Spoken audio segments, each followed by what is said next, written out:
तो चंडी माता के दर्शन हम आपको अपने वीडियो के माध्यम से करवा रहे हैं, अपने चैनल के माध्यम से करवा रहे हैं, तो जय माता की ज़रूर लिखें। तो ये देख सकते हैं, ये चंडी माता का मंदिर है कैंटे में।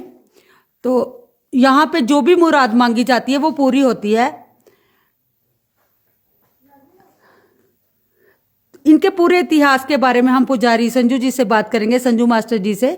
तो ये पूरा हमें बताएंगे कि इनका क्या, यहाँ पे क्या परंपरा है, कब माता रानी यहाँ पे आई थी।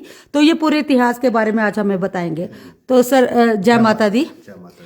तो सर सबसे पहले ना हम माता रानी के मंदिर में हम लोग, आपको भी पता है कब से आ रहे हैं। तो मेरा तो अपना खुद का ये है कि जो मैंने आज तक माता से मांगा है वो माता ने पूरा किया है। और उसके बाद मेरे में ज़्यादा विश्वास आया, काम करने की ऊर्जा आई है, हर चीज़ मेरी यहाँ पे पूरी होती है। मैं पॉजिटिव हो जाती हूँ यहाँ पर आकर। जब भी आती हूँ तो यहाँ पे बैठ के मेरे को ऐसा लगता है कि मैं यहीं पर बैठी रहूँ। तो आप हमारे जो भी हमारे चैनल को देखते हैं उनको इसके माता के इतिहास के बारे में कुछ बताएं। आपको जय माता दी और आपके साथ आए हुए सभी भक्तों को भी जय माता दी, और आपके व्यूअर्स को भी, सभी श्रद्धालु भक्तों को माँ के श्री चरणों में मेरी ओर से भी जय माता दी। ये आपने मैम जी हमें ये पूछा कि महामाई का इतिहास तो बहुत पुराना है। हमारे पूर्वज जो माँ चंडी की सेवा करते हुए कई पीढ़ी बीत चुकी है। जो हमारे रूप संजान जी थे उनके साथ महामाई की ने उनको आशीर्वाद दिया, उनको अपना बेटा बनाया, और नुकनाली माता के चरणों में सबसे पहले उन्होंने माता रानी की स्थापना की। वैसे ही माँ धोले के चरणों में की। धोले माता के निकट ही बड़ी पास ही एक माँ का मंदिर है, चकड़ा माता के नाम से प्रसिद्ध है, वहाँ भी उन्होंने स्थापना की।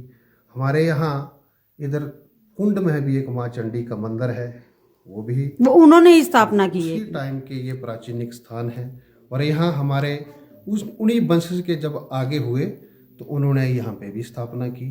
तो ये हमारे कि प्राचीनिक काल से ये माता रानी की रीत जो है हमारे वंशज में होती आई है। ये कौन सी पीढ़ी चल रही, कौन सी पीढ़ी चल रही है हमारी जो इस वक्त? तो एग्जैक्ट तो हम नहीं बता पाएंगे, लेकिन इतना जरूर है कि 16-17 से ऊपर पीढ़ियां हो चुकी हैं जी।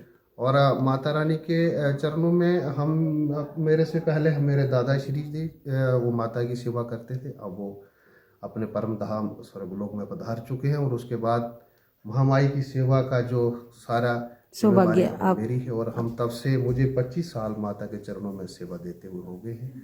और ये बग्गन स्थान है चंडी माता का, बलावर से कोई 16-17 किलोमीटर की दूरी पर है।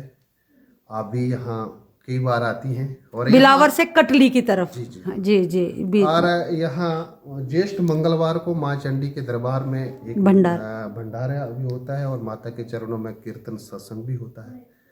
माता रानी के हर महीने ज्येष्ठ मंगलवार को यहाँ माता के दरबार में भंडारा और कीर्तन होता है। और जब कार्तिक मास आता है तो उस मास में जब धोले माता की छड़ी नुकनाली के लिए प्रस्थान करती है, तो हम सब यहाँ से पुजारी और माता के श्रद्धालु भक्त जो है वो माँ के चरणों के दर्शनों के लिए नुकनाली माता के दरबार में साल में एक बार अपनी परंपरा करने के लिए, हाजिरी लगाने के लिए जाते हैं। और ये परंपरा तब से लेके आज तक चलती आई है।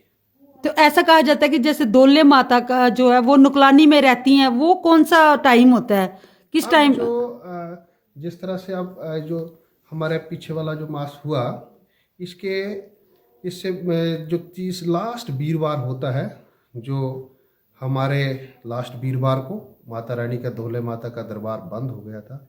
और अब जो है वो जैसे ही 5वां नवरात्र आएगा तो वहाँ से धोले माता से बाहर एक यहाँ बकोगा नाम एक स्थान है, वहाँ पर माता चली जाती हैं। पूरी छड़ी माता रानी का खजाना वहाँ पे चला जाता है। और जब 5वां नवरात्रा आता है तो वहाँ से माता रानी का त्रिशूल धोले माता आता है, और उसको पंचमी का मेला भी कहा जाता है। और बहुत दूर दराज से लोग हमारे देश से हर एक कोने कोने से, बहुत दूर दराज से लोग जो है श्रद्धालु भक्त जो है वो माता के दर्शनों के लिए आते हैं।